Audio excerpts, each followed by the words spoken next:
shalom to everybody. I hope you guys, whoever may choose to come and go along with us tonight, I hope that you'll be blessed.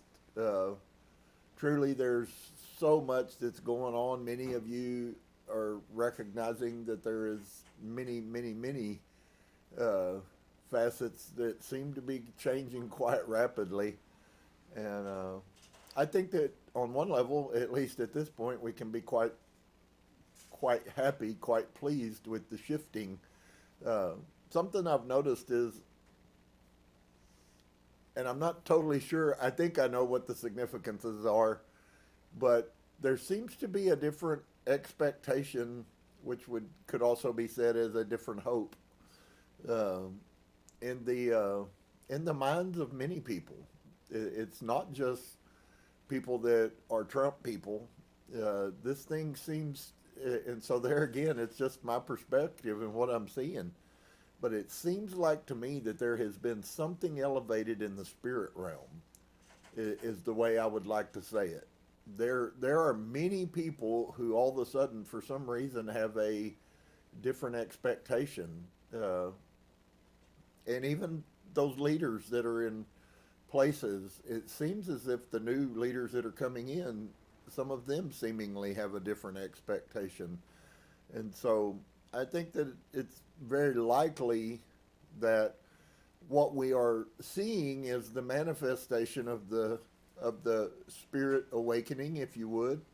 I don't think it's going to care whether you're black, white, yellow, green, blue, and I don't think it's going to care whether you're male or female, and I don't think it's going to care. I believe that all of those people who will allow themselves to be opened up and will begin to look inside, I believe that those people are going to be blessed. And so uh, I know it often sounds like a hard truth, and I'm really not. I'm really not in belief that it is. I think it's just kind of quite contrary to everything that we've been taught, that the ability for us to have different realities is totally dependent on us and our minds. And so uh, I personally think that there's a lot of things that are coming to pass that are really infinitely bigger maybe than what we can see right now. But we'll see as time goes on. Of course, time always teaches us all kinds of things. So we're back tonight. We're going to look at chapter 11 of the book, Dolores Cannon's book, Jesus in the Essenes. Kind of maybe a weird thing for some people. Maybe it's a little different. Uh, I've learned a lot, and I've been telling you guys that, and I'm trying to do this in kindness to prepare some people, because some of the things when we begin the Nag Hammadi, which is going to be within a few weeks, you're going to hear some things that are going to quite shock you. But we're going to hear some things, even there's some of them that are alluded to here tonight. And what I see that Source is doing is I call this corroboration truth time. It seems to me as if Source is corroborating that these things that have been being shared, the things with you about the changing of frequencies, that stuff is popping up everywhere in conversations. Was it always there? Maybe it was. I don't know. But we're certainly, if that is the case, we're a whole lot more conscious of it. And so we're seeing it in all kinds of places that we just never recognized what they were talking about. And so I hope you guys are being blessed. Let's welcome each other. We put our hands together, and it's just an act, just as we would of prayer, and then we bring it to the heart center, because everything we do, we should do out of our hearts anyways.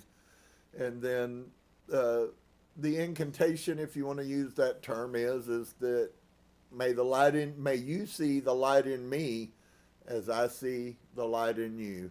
There's no right or wrong. There's no good or bad way to say those things. Inevitably, it should be all of our desires.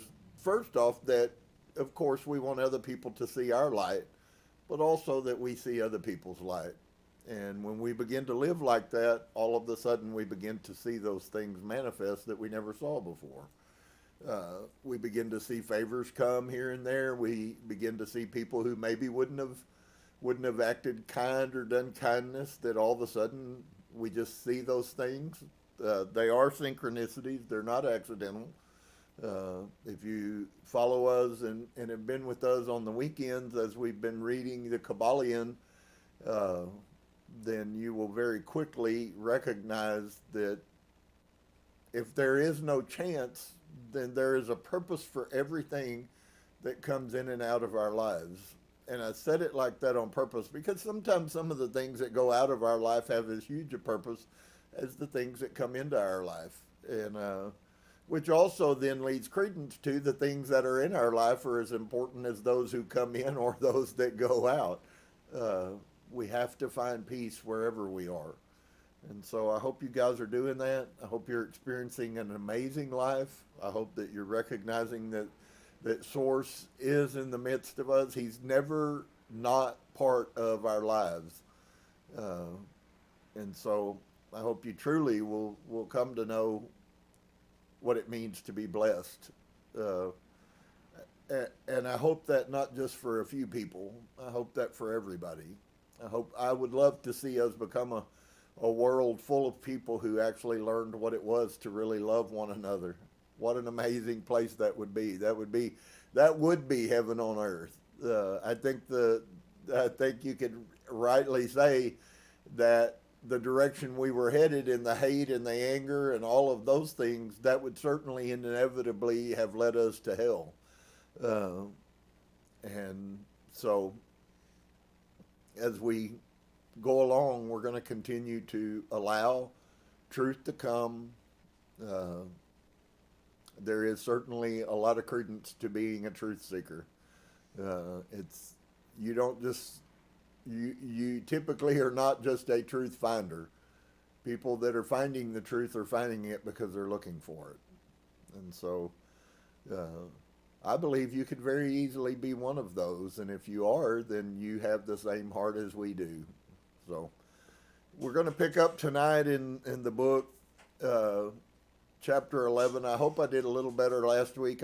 I am actively and consciously trying to. I just sometimes get so excited and I forget all the Saudis and Doloreses and stuff. So please forgive me. For those of you who have the book or are reading it on your phone, then you can see what's going on. But for others maybe who would just come, even if you come for 10 minutes and you hear something, there's plenty that is quite revolutionary.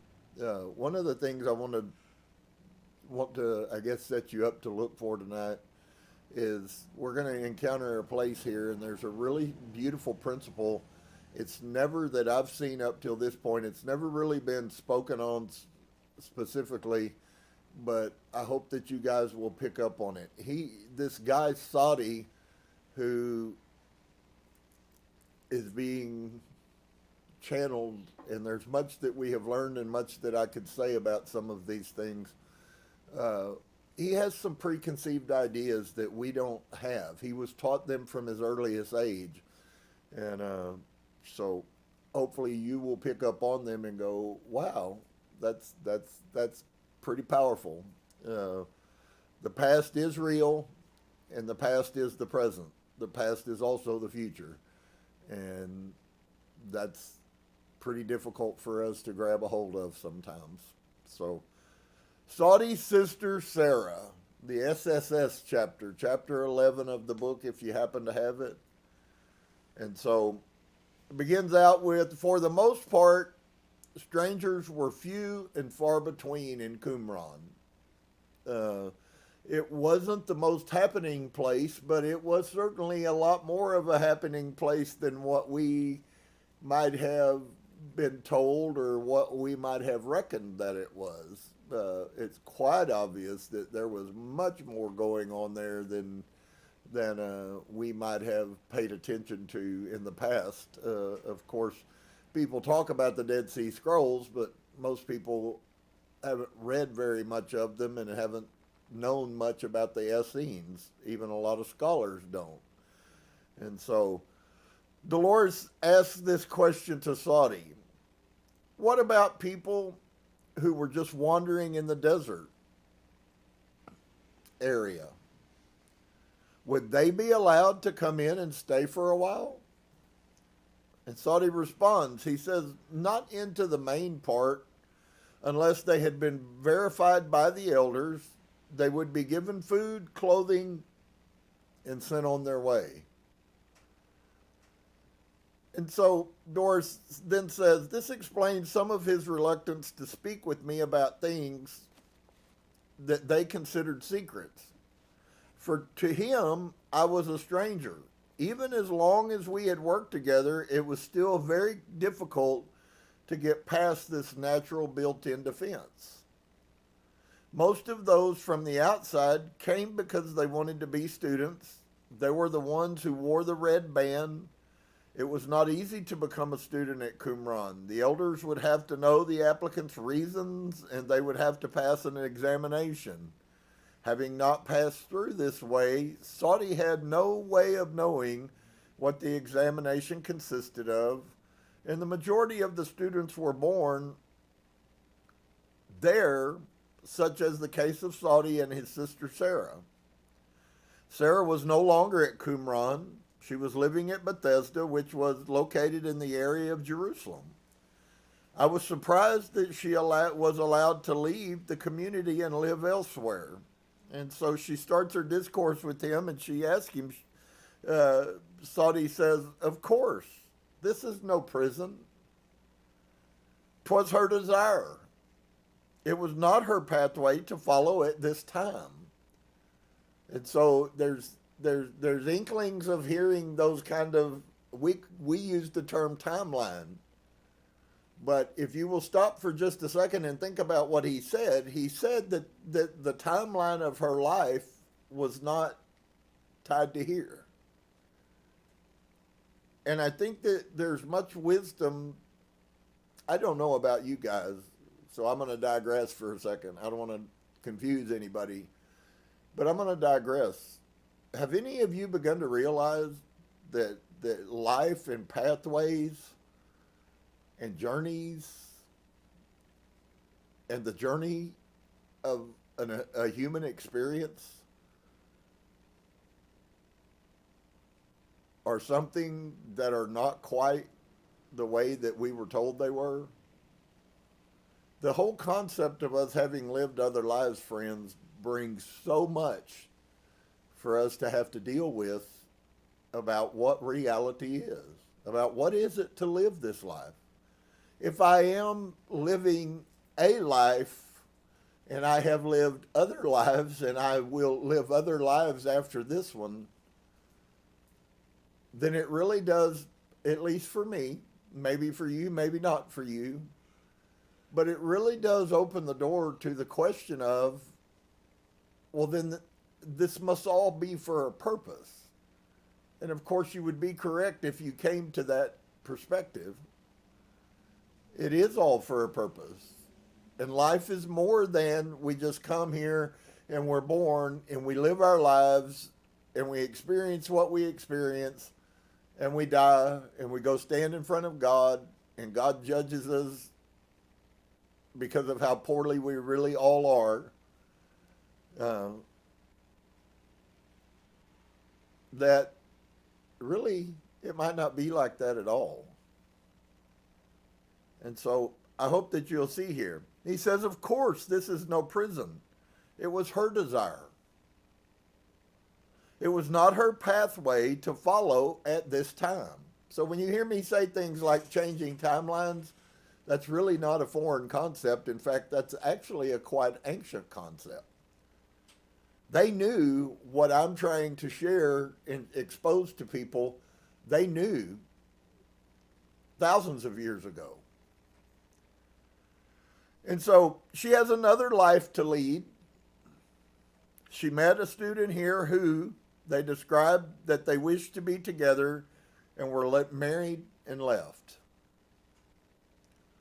Then there are people who don't live their whole lives in the community. And Saudi responds, there are many people in the world. of course, not everyone who is born here wishes to stay here. And some who are not born here wish to come.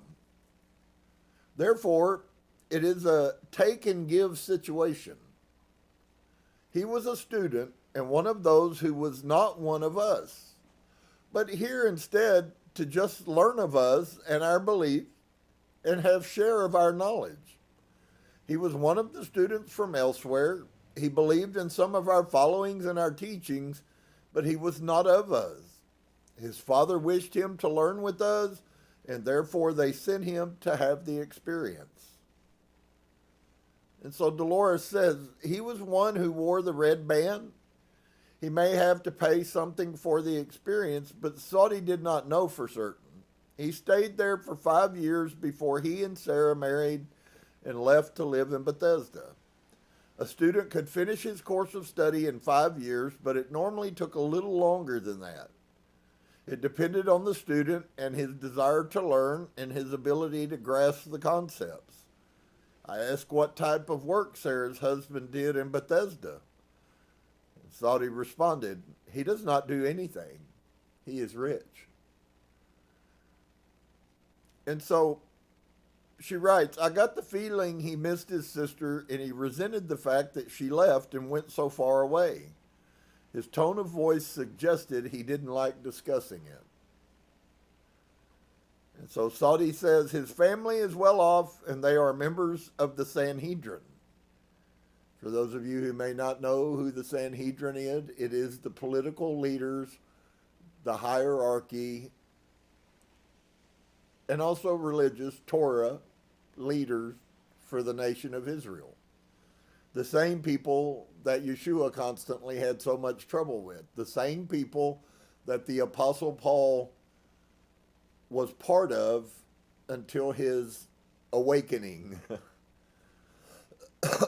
And so it is the same thing as the Roman Senate for Israel. And Dolores, you said your people were not allowed to have many material possessions. When someone comes, a student from the outside, such as he was, and they are rich, are they allowed to keep their possessions? Saudi responds, it depends on whether or not they wish to take this as their way of life. Some wish to come and just learn and leave. Others wish to come and be accepted as a part. Then they must give their possessions to the whole. But it is their choice. If they were to become a member to remain here, yes, it would be then shared amongst all of the people so that all would get what is deemed needful. Otherwise, it is still theirs. Since he did not intend to stay, he was not required to give up what was his. He did not become a member. Everything is kept in a storehouse, and if we have any needs, you would let it be known, and if it was found that you really needed this, you would be given that with which to purchase it. The needs are filled with what belongs to all. And so, I guess really honestly, the purest form of communism, maybe we get a picture here. Some of you have seen this because I've had conversations with people of the picture that you see with Peter and the disciples. You actually hear a very quick parameter in Peter's with Ananias and Sapphira. You see that principle, that concept. Everybody brought their stuff and gave to them. To be quite honest with you, it's really, at some levels, quite apparent that they were at least functioning in the mindset of the Essenes. And I think that was really a lot more prominent than we have ever been exposed to. But I do also want to add this to that fact. There were multiple different sects of Essenes with different belief systems. Okay, very similar, most of them tied together at some way, but different divergence. So it's like the differences in denominations, if you were. They all call themselves Christians, but there was a difference in their belief, this one did this, and this one did this, and these lived more according to the Torah and these lived less according to the Torah, kind of a situation. And so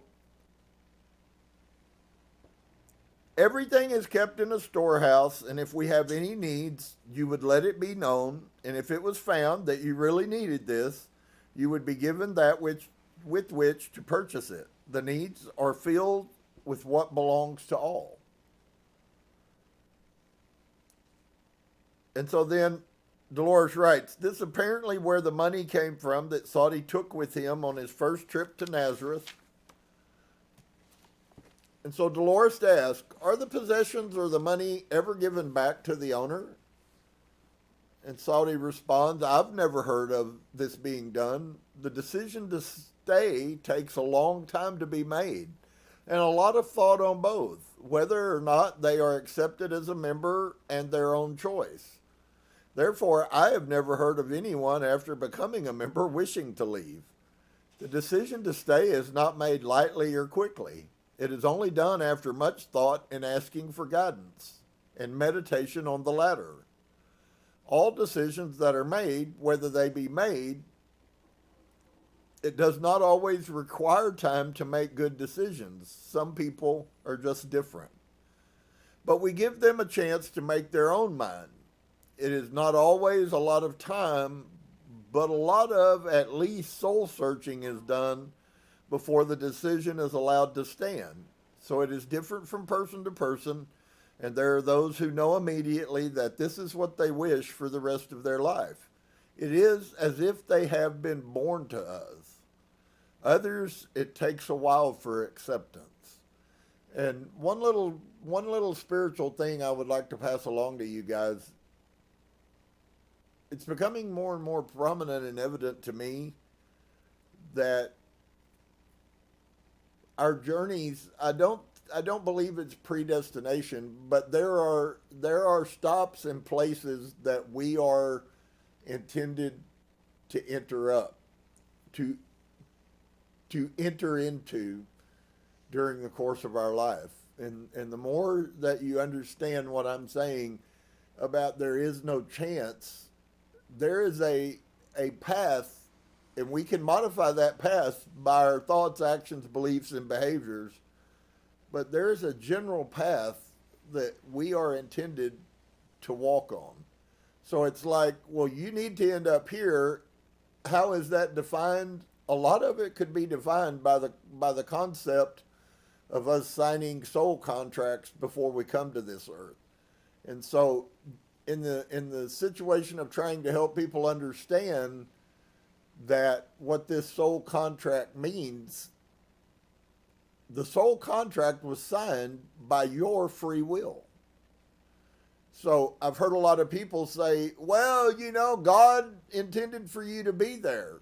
No, actually, when you sign a soul contract, everything about this incarnation that you will live in the human body is geared from the time you are birthed into this earth to prepare you so that you can fulfill what it is that your purpose for even being here was. And for some of you guys, that might be really foreign.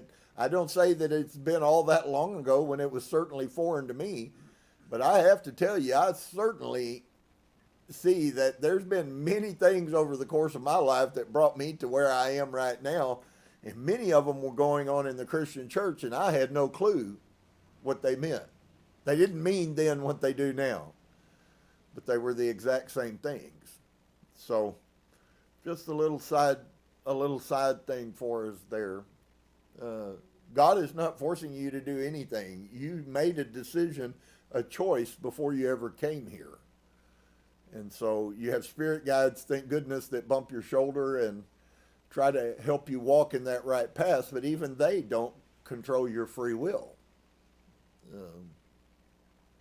So he says, I've never heard of anybody doing this. I've never heard of anyone after becoming a member wishing to leave. The decision to stay is not made lightly or quickly. It is only done after much thought and asking for guidance and meditation on the latter. All decisions that are made, whether they be made, It does not always require time to make good decisions. Some people are just different, and I think that all of you can relate to that. You have probably friends and family members who take forever to make a decision, and you have other ones who know what they want and they have no problems making a decision. So he says, but we give them a chance to make their own mind. It is not always a lot of time, but a lot of at least soul searching is done. And I really love that it's like, okay, you know, this is a very important decision that you're about to make as to whether you're going to, and like his brother-in-law who lived there 5 years and then moved on. Those 5 years will affect the rest of his life, to be sure. So just because somebody doesn't stay forever doesn't mean that that situation isn't going to affect their life. And so he says there are those who know immediately that this is what they wish for the rest of their life. It is as if they have been born to us. And so, folks, when their soul contract was signed, Qumran was part of these people's soul contract. Others, it takes a while for acceptance. Were there some there that it was not part of their, that they just had a desire to go? Of course there is. And so, what about those who never became masters? There is much work to be done by those who are not masters. This is Saudi. The purpose pronounced strangely of things, just the everyday things that must be done. There is much work to do. To become a master is not the path of all. And so for each and every one of us, we have to choose. Is there a blessing and a purpose? Yes, of course. And so if a man and a woman are married and live in the community and have children, are the children expected to stay? Saudi responds, they have the choice also, such as my sister made. It was her decision that she would prefer to go with the man that she loved to share his life. This was her choice, and the men and women are all given the same choice, whether they wish to remain or not. The choice is usually not made before the bar mitzvah or the bat mitzvah, but sometimes they would know many years in advance of this, that this is what they would not like to do. And so that opens up all kinds of thought processes, because I've seen in my own journey, I've seen young children who crave to know knowledge and others who crave to run away from it as fast as they can. And so I think this is really a picture for each and every one of us to grab a hold of. I think maybe about some things we've had a lot wrong perspectives, and it seems like to me that Source is changing perspective. And I'll tell you what, you give up a lot of control when you begin to expect and trust in Source's direction. I heard it said, and it's really a profound statement, that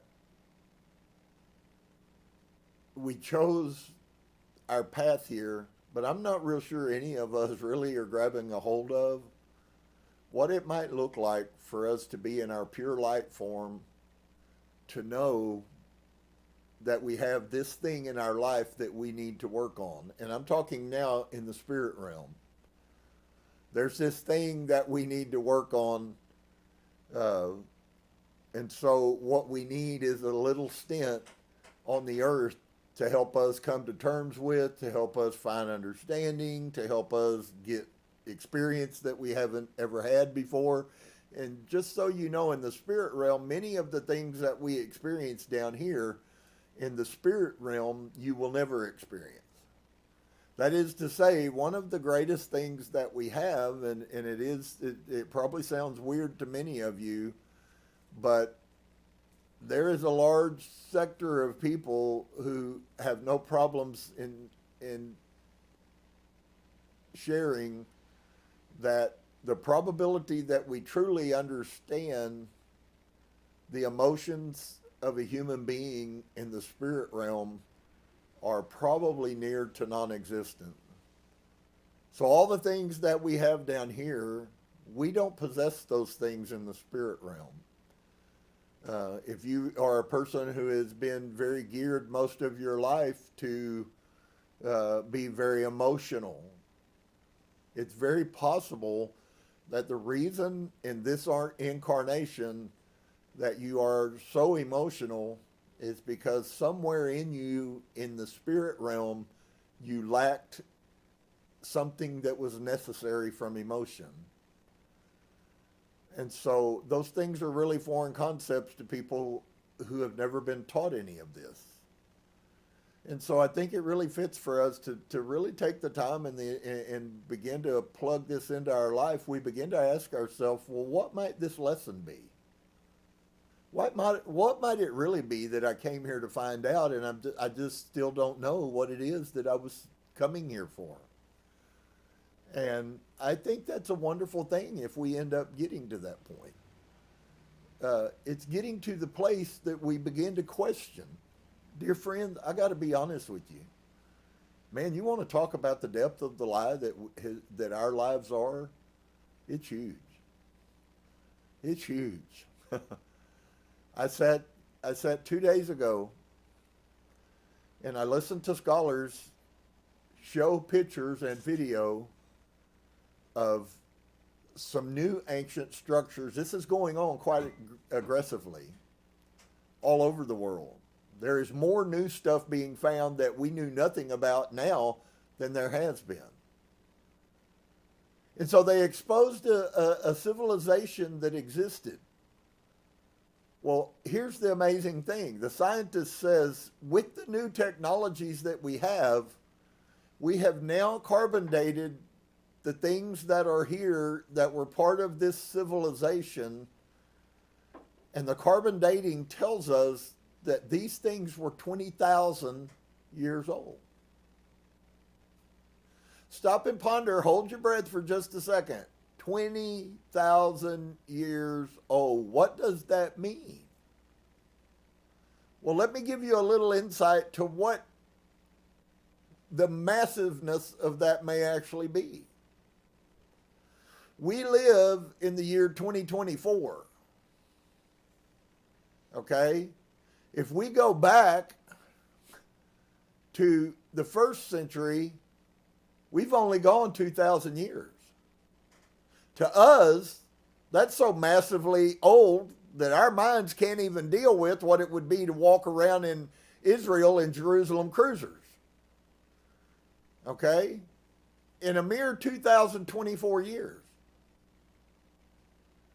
So, if I take you from there to ancient Samaria, where we have the mass of records, it's deemed as being the oldest civilization, and it shouldn't be deemed that way because that is not the way the Sumerians viewed it. They had antiquity when they lived. And so if we go all the way back to the Sumerians, friends, we haven't even gone but 5,000 years to ancient Samaria, the oldest civilization that we know of. And now scientists have found a complete civilization. Let me show you some of the things that they did. How on earth could it be possible that a civilization could have concrete that is 20,000 years old and is 10 times superior to the concrete we can make in 2024 using computers? How is that possible?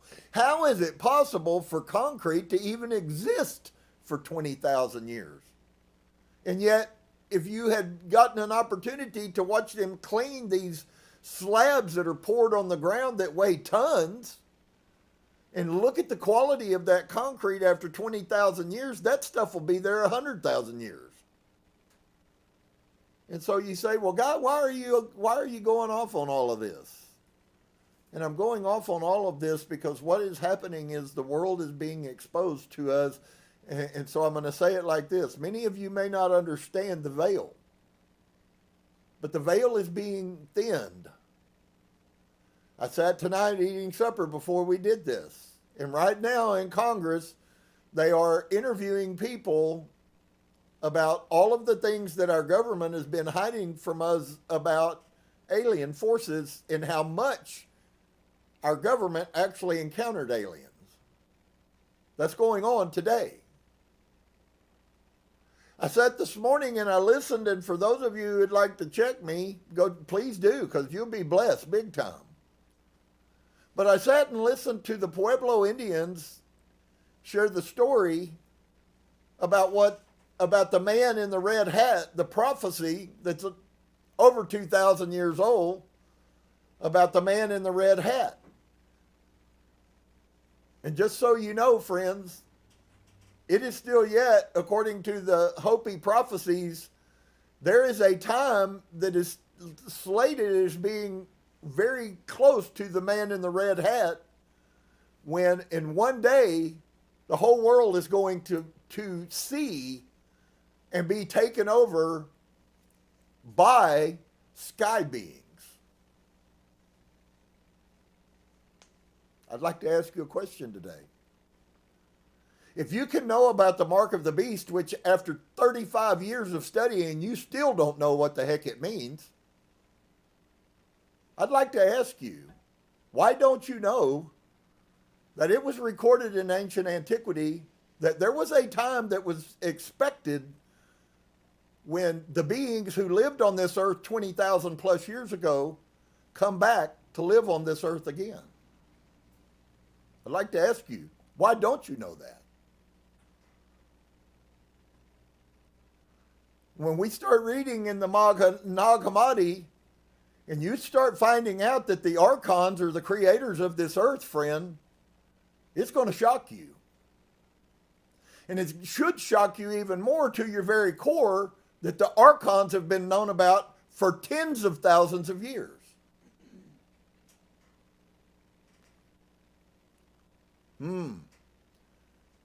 Ancient Indian prophecy from the Great Spirit of the creators of humanity who are going to come back and re-inhabit this earth again like they did 20,000 years ago. Ancient scriptures that Yeshua read of the archons, the creators of humanity. They kind of sound pretty close, huh? You say, well, what are you saying? What I'm saying is that, friends, we haven't even begun to understand what the real deal is, nor how much we've been deceived. I've asked this question for a long time. I want to know about the spirit realm. I want to know. If there are real spirits, I want to know about them. I don't want to sit over here and listen to a preacher tell me that if a demon possesses me,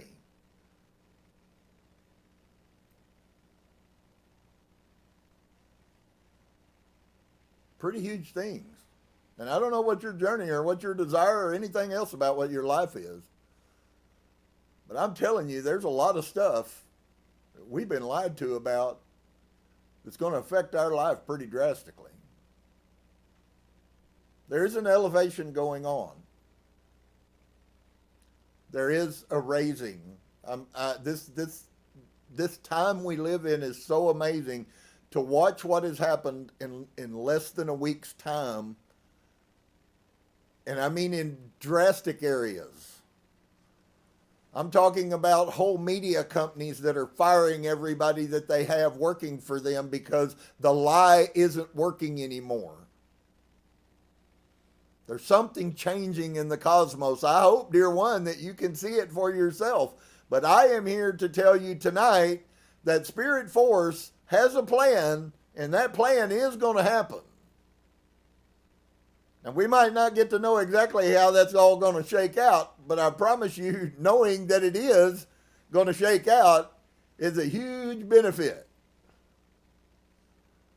Because it's until we begin to accept the truth that has been hidden from us, we will stay hidden in the lies that we've lived in. And I don't want to live in the lie. That's why for those of you who've been with me and you wonder, maybe you ask the question, well, how could that guy go from being a Torah keeper to a truth seeker in 2 weeks' time? Very easily. Once truth was exposed, it resonated with me and I accepted it. That's not the true path.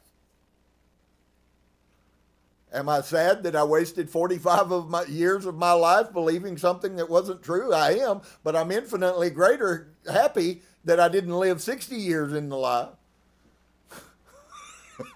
So if it took me 45 years, well, pardon me, I apologize for that. I wished I'd have got it in 32. Are you with me? And maybe you feel the exact same way. I mean, have any of you come to a place where you kind of feel betrayed? And I don't say that so that we find anger. In fact, I say that just the opposite, just as you do with shadow work, that we recognize this issue, and instead of letting it be the elephant in the room, we deal with it and acknowledge it. Okay, so I'm upset. People lied to me. They told me that creation was 7,000 years long and there were ancient aliens that lived on this earth and made concrete that still exists 20,000 years ago. Okay, so I'm a little upset about that. Guess what? I'll get over it. It's more important that I learn how to accept truth than anything.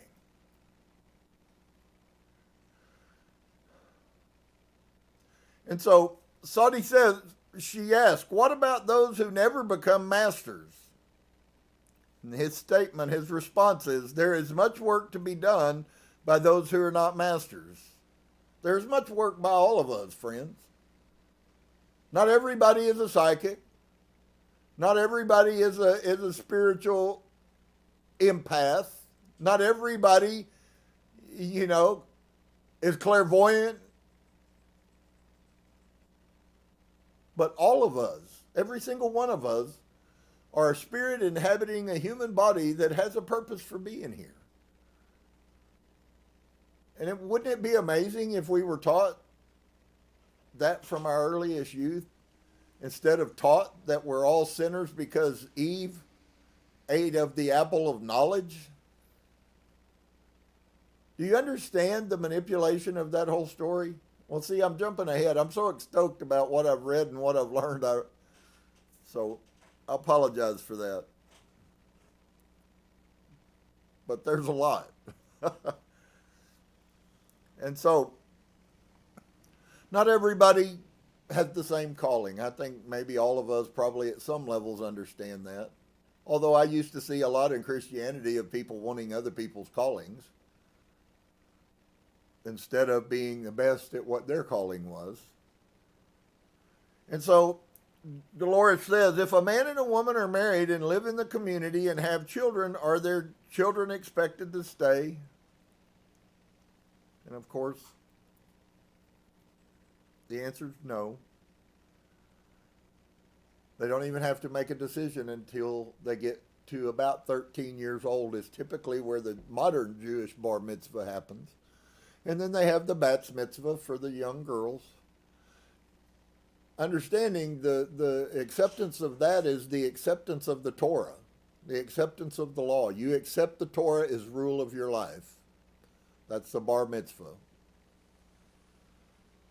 And so he said the choice is usually not made before the bar mitzvah or bat mitzvah, but sometimes they would know many years in advance of this.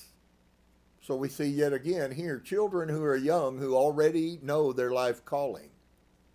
They already know the path or the journey. And we're watching it in our lives, and yet we do everything we can do to change people's directions, when in fact what we should recognize is that we have to let every people go on their path.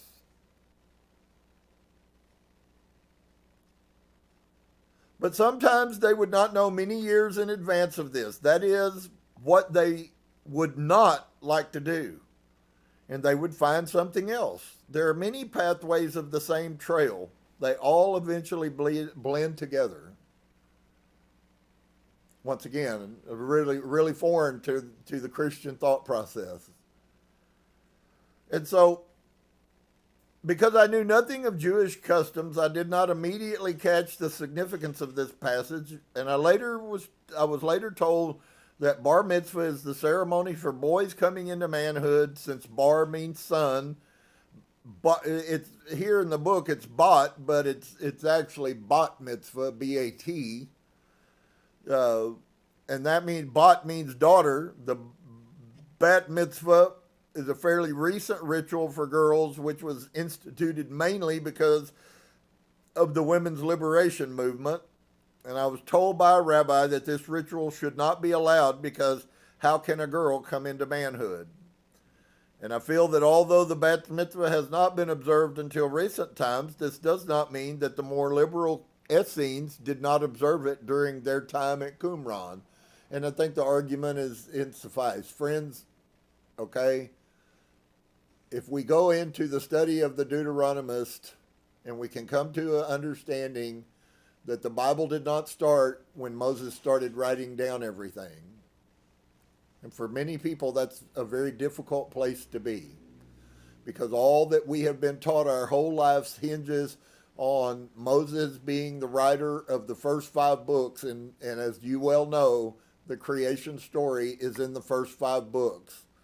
And because it's in the first 5 books, that must mean, according to Jews and rabbis and Sanhedrin, that Moses wrote the first 5 books. We know now that there was almost nothing written by Moses.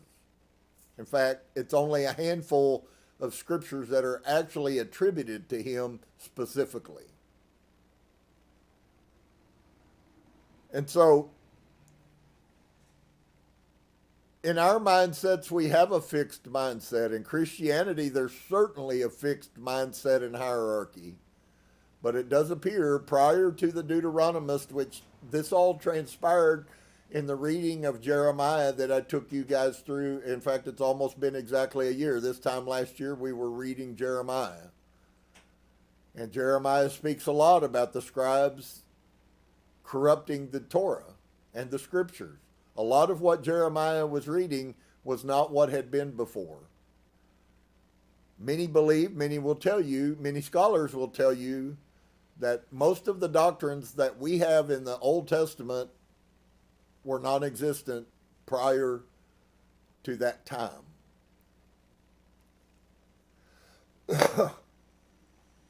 And so they believed in the equality of women. Women were allowed to teach and hold any office they were eligible for. You notice the qualifier. It is significant that Sadi mentions both rituals here. It may have been representative of sex coming into adulthood. And I wondered why Sadi had never married. He had said before that the birth chart had to match in order for a couple to be allowed to marry. Was this perhaps the reason? There was no one whose chart was considered compatible with his. And so we get a picture of how they viewed the world. These things that we were told by Christianity are devil worshiping, these people used them every day in their life, and they believed in them. They believed that the stars had a message. And so Sadi responds, he said, I did not wish. Well, it is not that I did not wish. I did not marry because it was not my path. And listen to this statement. This time. Very telling. And if you don't know what he's saying, then you won't understand the concept. These people were well aware that we have different times of living. That it was not my path this time, and he sighs. The person who I would have matched with was born as my sister. And so he couldn't marry his sister, so he did without. Many of those kind of synchronicities, friends, go on in our lives every day now. We just are not aware. And so she says, this is a surprise. There was no one else you could have married? He became impatient with me and he did not want to discuss it. Saudi says, I could have married. But again, I state it was not my path. When I decided what my path would be, it was discussed and it was chosen that I should be a teacher this time. This incarnation. This spirit experience in a human body. I would not choose that this time. Why? Because he understood that he already had been, and he would yet again be again. And so Dolores writes, I thought the research to locate Bethesda would be a simple matter because it is a name associated with the Bible. We have cities in the United States named after it, most notably Bethesda, Maryland. But when we go on assumptions, we often find them to be wrong. When we search a little deeper, Bethesda is only mentioned once in the Bible in John 5:2, and is described as a pool located near Jerusalem. Saudi spoke of it as though it were a place, a city. I am inclined to think it was, because I found that Beth in front of a name means the house of, such as Bethlehem, which indeed means the house of bread. Bethany, house of any, or house of figs. And Bethesda translates as the house of mercy. Nowhere was that prefix associated with water except in this instance.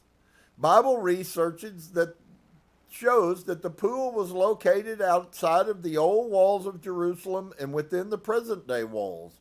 It was an area known as Bezatha or Bethzatha in different books and maps, and appears to have been an area similar to a suburb of Jerusalem. I think from our story that they were probably all one in the same place, especially since his strange pronunciation often made it difficult to transcribe accurately. It had to be near Jerusalem because he said his sister Sarah had married into a family where the father was a member of the Sanhedrin. This court was located, of course, as you well know, at Jerusalem. They were instrumental in the trial and ultimate crucifixion of Yeshua. So we have a web that's forming here before we even get there. There's a wonderful web that's forming about ties with the Sanhedrin and the truth that was found here, and absolutely, I hope you're wonderfully blessed. This stuff just blows me away, man. When I begin to find out that a lot of things about life make a little more sense now than they ever did before. So here's a statement I'll make for you in closing, something for you to think about. How would it change your view of life if you could see it from your spirit side, your higher self, and you were on the other side of the veil in spirit form, pure spirit, nothing physical about you, you're only spirit? How would it confuse you if you realized in that form that you decided to come here for a specific purpose, and that when you signed that soul contract, that you left there and were back there in the blink of an eye? See, the drudgery of us living here in the human incarnation is laborious, and it's laborious for a purpose. In the scheme of supernatural spirit, it is literally what Paul said is absolutely true.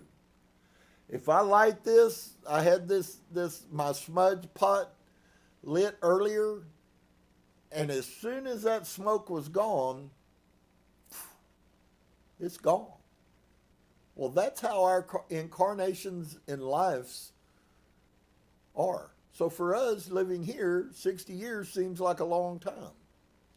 But in reality, I signed that contract and stepped into humanity and turned around and stepped back is how it will be when I'm in consciousness again. It was just like that. And so that should open a completely different perspective. I think we often spend way too much of our time trying to be human and not near enough of our time trying to be spiritual. And if you understood that principle that you really are fully spirit, this has nothing to do. How do I know that that is true? It's true because if you remove the spirit of man, the body dies. I mean, that should be for us like a no-brainer. Now, if you remove the spirit and the body just continued to exist on, that might be a different story. But across the board, categorically, there are many people, including Christians, who have had spiritual contact with people who have passed. Maybe they had a vision and the dad came and told the son that he was going to die. And then the kid wakes up in the morning and gets a phone call, hey, your dad passed away with a heart attack. The body was dead, but the person wasn't. And so when you begin to see that, whether you're young age or whether you're old age, but certainly if you're old age, the older I get, the more mortality comes into the front of my thought process. The more I think about it, when I go walking down a 1,000-yard place on a deer hunt and my legs start burning when I used to could have ran most of the way, then I all of a sudden start seeing my mortality in a different range. My physical body's not any different, but friends, inside, I'm still 18 years old. And so we see that through the whole course of our life. We watch our elders go through that. So we often think, well, why did I need all this knowledge if I was going to just die and it was going to be useless? And when we can begin to grab a hold of, friends, there is no death. Your body might collapse tonight, and that's okay if it does. We'll see you when we leave ours. Or maybe Source decides to put you back in my life and I see you. Or puts me in your life and I get to see your light and you get to see my light. It is all okay. There is a journey, there is a path that seemeth right unto man, but the way of that path is destruction. But there is another path that leads to eternal life. Wow. How cool. Now that I understand what was even being said, it was massive. So, peace to each and every one of you tonight. I hope you have been blessed. The email for my jewelry business is, Mariana has put a link if you would care to look into some of that. We try to work and design build individually for each individual person. You don't have to have a cookie cutter anything. And please, if you can, do yourself a favor. Acquire this book right here for about $13. Even if you don't read it. Having it, because at some point there's going to come a situation in your life and you're going to need the truth that exists, and you're not going to have at that point a way to find it or to access it. And so for all of you, I hope nothing but the best for everybody. I hope we all finally get a hold of what it might mean truly this place is about to change. And so I hope that you will prepare yourself so that you can receive the most benevolent outcome, the best that there is. Heart Center, may my light shine on you, and may your light shine on me. Namaste. We will be back on Saturday.